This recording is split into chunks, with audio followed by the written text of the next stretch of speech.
मित्रों नमः संस्कृता संस्कृत दिवाड़ी गंगा चैनल पर लोक सिद्धांत कौमुदी का प्रकरण चल रहा है और हमने ई दु दे द्विवचनम सूत्र तक की व्याख्या की है और वह प्रगृह संज्ञा करने प्रगृह विधायक सूत्र था कि ईत का ऊत का एत का यदि यह द्विवचन के हैं तो इनकी प्रगृह संज्ञा हो जाएगी और जब प्रगृह संज्ञा हो जाएगी तो वहाँ पर प्रकृति भाव संधि हो जाएगा। यहाँ तक की चर्चा हमने की थी।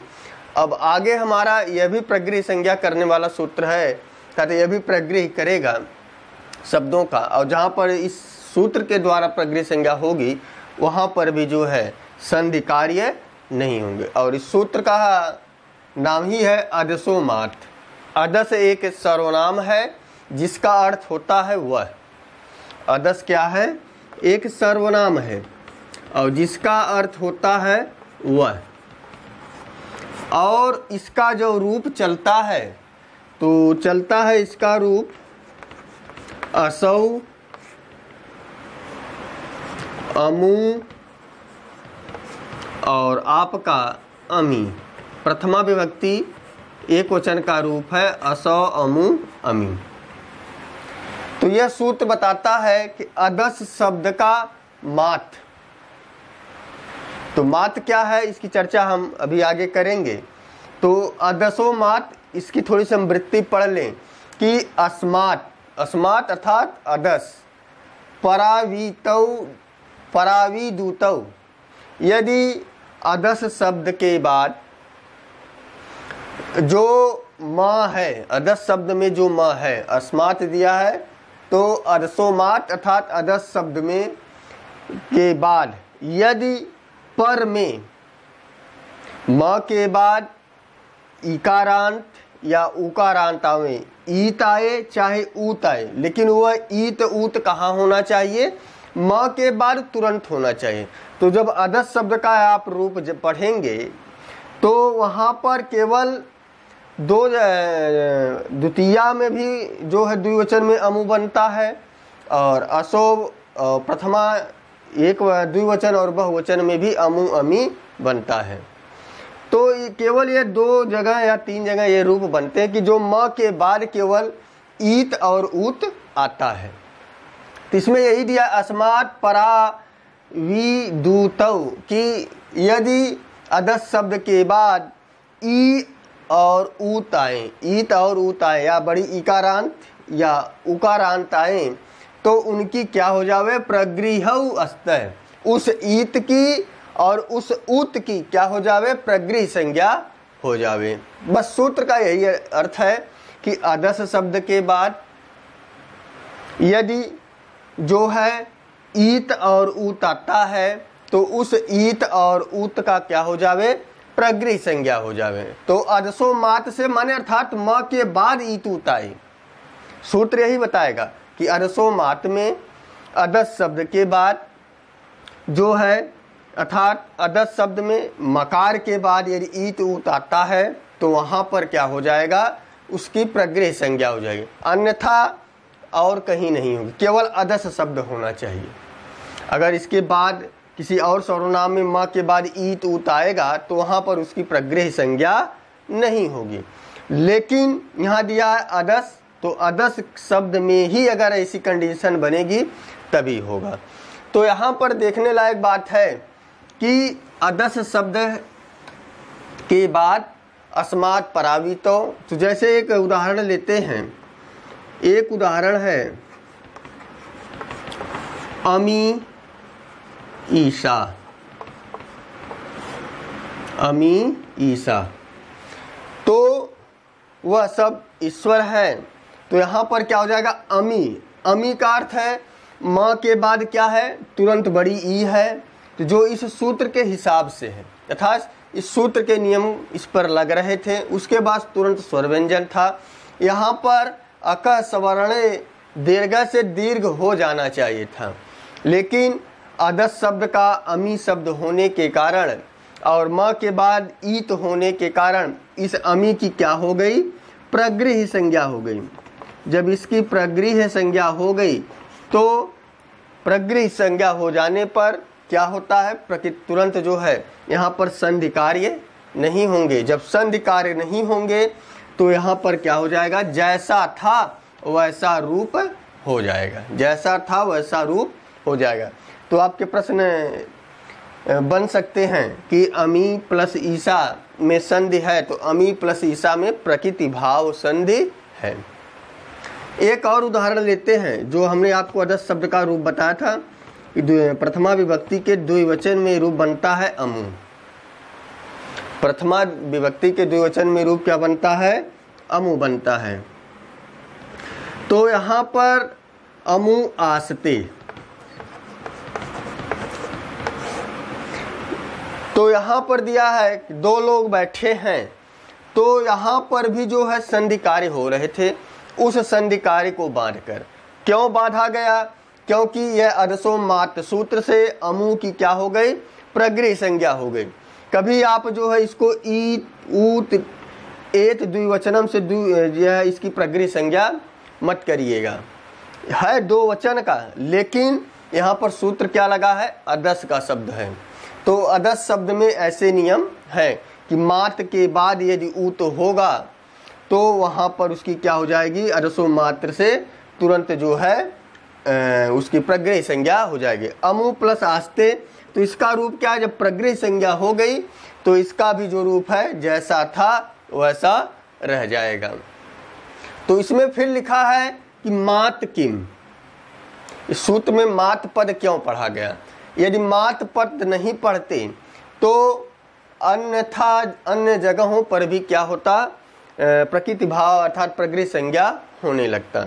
जैसे अदस शब्द से एक निष्पन्न रूप बनता है अमुके, निष्पन्न रूप क्या बनता है, अमुके, प्रत्यय लगा और अमुके बना, और यहाँ पर आगे शब्द था अत्र, यहाँ पर आगे शब्द क्या था, पत्रत।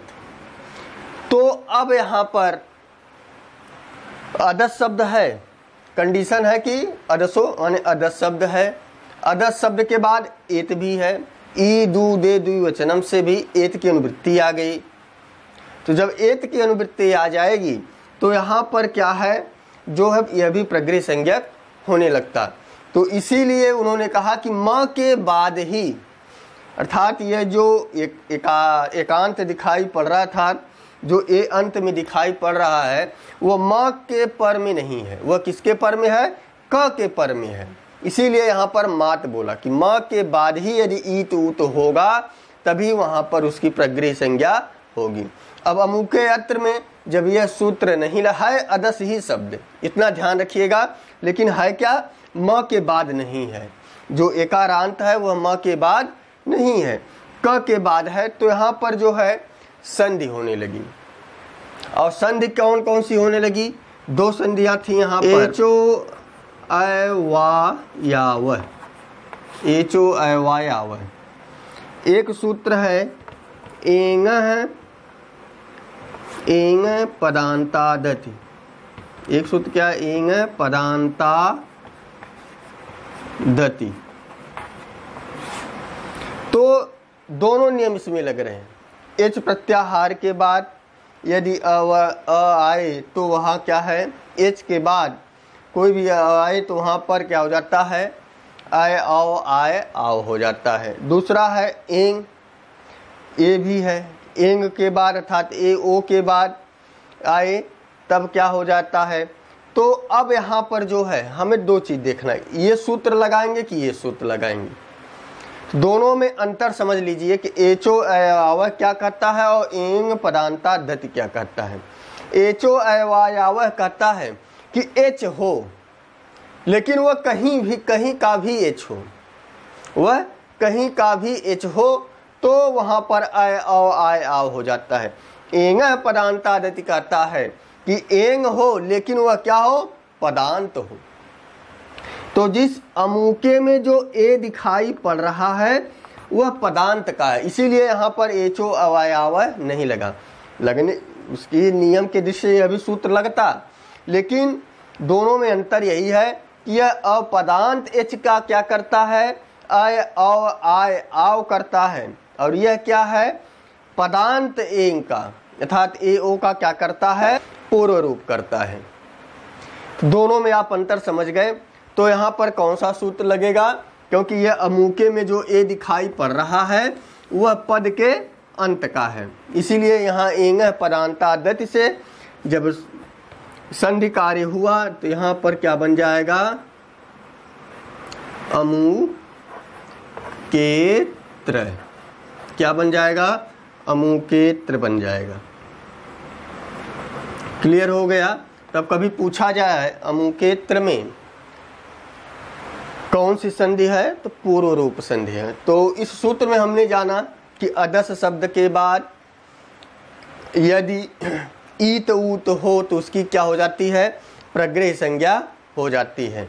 लेकिन वह अदस शब्द क्या हो, मकार, अदस शब्द के मकार के बाद ईत और ऊत होना चाहिए। यदि मकार के बाद ईत ऊत होगा तो वहाँ पर प्रग्रह संज्ञा नहीं होगी। जैसे हमने अमु के अत्र में दिखाया, तो यहाँ पर म के बाद जो है क था, क के बाद ए था, इसीलिए यहाँ पर क्या है, अमु के अत्र से क्या हुआ, एंग पदांतादति से जो है यहाँ पर पूर्व रूप संधि होकर अमुकेत्र बना। यह जैसा रूप था वैसा ही रूप हो जाएगा। अमी ईसा बराबर अमीसा, अमु प्लस आस्ते बराबर अमु आस्ते, या राम कृष्णौ अमु आस्ते, राम और कृष्ण क्या हैं, बैठे हुए हैं। तो यह तो अरसों मात था। अब हम अग्रे सूत्र की तरफ चलते हैं और हमारा अग्रिम सूत्र है, जो हमारा सूत्र है चादवे सत्वे च आदि, अर्थात जो च वाह, यह एक जो चादिगण है, अर्थात इसमें एक लगभग बहुत सारे शब्द आते हैं। तो बोलता है यहाँ पर कि जो च आदि है, अर्थात च का अर्थ यदि अद्रव्य है, यह अद्रव्यार्थास चादयो निपाता शिव, कि अद्रव्य अर्थ में च आदि की क्या होती है, निपात संज्ञा होती है। किस अर्थ में, अद्रव्य अर्थ में। यदि इस च का अर्थ चंद्रमा हो जाए तो यह च क्या है, द्रव्य है। यह क्या है, द्रव्य है। अर्थात द्रव्य अर्थ में जो आयतन लेता हो वह क्या है, जितने भी वस्तुएं आयतन लेती हैं वह द्रव्य है। समझ में आया। यह चाक है, इसका कुछ ना कुछ आयतन होगा तो यह द्रव्य है, अर्थात पृथ्वी है। क्लियर हो गया। तो यहाँ पर यही है कि अद्रव्य, यदि ये इस च का अर्थ और होगा, यदि और है तो यह अद्रव्य है। तो वही सूत्र में बताया गया कि चादवे असत्वे कि अद्रव्यार्थास चादयो, अर्थात च आदि यदि अद्रव्य अर्थ में होंगे तो उनकी क्या हो जाएगी, निपात संज्ञा हो जाएगी। बस सूत्र का साधारण सा अर्थ है कि चादवे असत्वे, यदि च आदि की अद्रव्य अर्थ होगा, अर्थात वह जो है किसी आयतन वाली वस्तुओं का बोध न कराएगा या न कराता हो, तो उस च आदि की क्या हो जाती है, निपात संज्ञा हो जाती है। उसी तरह वाह है, उसी तरह ह है, ये सब क्या है, इसके कोई अर्थ नहीं है। तो यदि इसके कुछ अलग अलग अर्थ हैं तो यह, लेकिन वह अर्थ कहना कैसा होना चाहिए, अद्रव्य होना चाहिए। जैसे और शब्द क्या है, अद्रव्य है। तो यहाँ पर क्या है, इन शब्द की क्या हो जाएगी, निपात संज्ञा हो जाएगी। जिसकी निपात संज्ञा होगी आगे सूत्र आएगा, उसकी क्या हो जाएगी, प्रग्रह संज्ञा हो जाएगी। क्लियर है। तो उसका सूत्र भी आगे आएगा, लेकिन यह सूत्र बस इतना बताया कि च आदि की, अर्थात जो च वा ह ऐसे शब्द हैं, यदि ये अद्रव्य अर्थ में हैं, अर्थात इससे किसी आयतनधारी वस्तु का बोध नहीं होता है, तो उस च वा ह की क्या हो जाएगी, निपात संज्ञा हो जाएगी। क्लियर हो गए। तो जब इसकी निपात संज्ञा हो गई तो अब हम अग्रिम सूत्र की तरफ बढ़ते हैं। वह भी सूत्र छोटा ही है और वह सूत्र है प्रादेय। वह सूत्र क्या है, प्रादेय। वह सूत्र क्या बताता है कि प्र आदि, प्रादेय माने प्र आदि में जिसके हो। सूत्र क्या है, प्रादेय, कि प्र आदि में हो। तो आपने सुना होगा प्रादेय किसे कहते हैं, उपसर्गों को कहते हैं। उपसर्ग कितने हैं, 22 हैं। तो जो वह 22 उपसर्ग हैं उनकी भी क्या होती है, निपात संज्ञा होती है। इसकी वृत्ति आप देखेंगे लिखा होगा एते अपि तथा, एते अपि तथा माने ये सब भी, ऊपर से वृत्ति आ गई, ये सब भी क्या है, निपात है। तो उपसर्ग क्या है, अभी इसके पहले हमने जब पढ़ा था पूर्व के सूत्रों में, उपसर्ग क्या है, क्रिया के जो प्रादेय हैं यदि क्रिया के साथ जुड़ेंगे उपसर्ग कहलाएंगे, उनको गति भी कहते हैं, और प्रादेय सूत्र से उसको, उस उपसर्ग को निपात भी कहते हैं, उस उपसर्ग को क्या कहते हैं, निपात भी कहते हैं। तो प्रादेय माने जो 22 उपसर्ग हैं इनकी भी क्या होती है, निपात संज्ञा होती है। इस सूत्र में ये दोनों सूत्र क्या हैं, बस यही बताएगा कि जो च आदि है यदि वह असत्व अर्थ में है, अर्थात उससे किसी द्रव्य वस्तु का बोध नहीं होता होगा, तो वह च आदि क्या है, निपात होवे। और उसके साथ साथ जो प्र आदि है, अर्थात जो प्र आदि है, प्र परा अप सम अनु अव निस निर दुस दोर बी आंग नी अधि अप यति सु उद अभिप्रति पर उप एते प्रादेय, यह जो 22 उपसर्ग हैं, ये 22 उपसर्ग क्या है, इनकी भी क्या हो जाए, एते अप माने ये सब भी क्या है, निपात है। तो अब हम इसके अग्रिम सूत्र की चर्चा करेंगे, लेकिन वह सूत्र थोड़ा सा बड़ा है, उसको आपको समझाना थोड़ा सा, इसलिए वीडियो लंबी ना हो जाए, तो नेक्स्ट वीडियो में हम उसको बताएंगे। और वह सूत्र है निपात एकाचनांग। क्लियर है, तो उसकी चर्चा अगले वीडियो में करेंगे। वीडियो कैसी लगी कमेंट बॉक्स में अवश्य बताएं। हाँ, कुछ अगर सुझाव हो तो नीचे कमेंट बॉक्स में अवश्य लिखें, उस पर हम जो है विचार करेंगे। तो बस आज के लिए इतना ही। नमः संस्कृताय, शुभ संध्या, शुभ रात्रि।